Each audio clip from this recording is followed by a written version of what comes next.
እሱን ግጥም ላንብብ። እንደሱ ኮራ ቀብረር በል።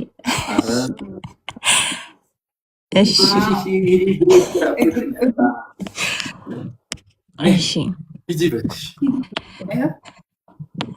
እኔ እኮ ግን ላንቺ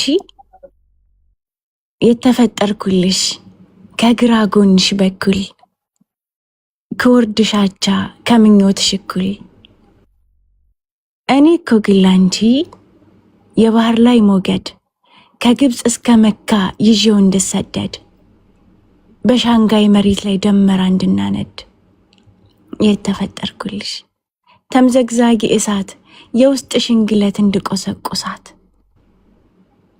እኔ እኮ ግን ላንቺ ብርሃን ፈንጣቂ ድድሽ እስኪ በርደው በእኔ እንድትስቂ ባለማታ ካራ እንዳትሳቀቂ የተፈጠርኩልሽ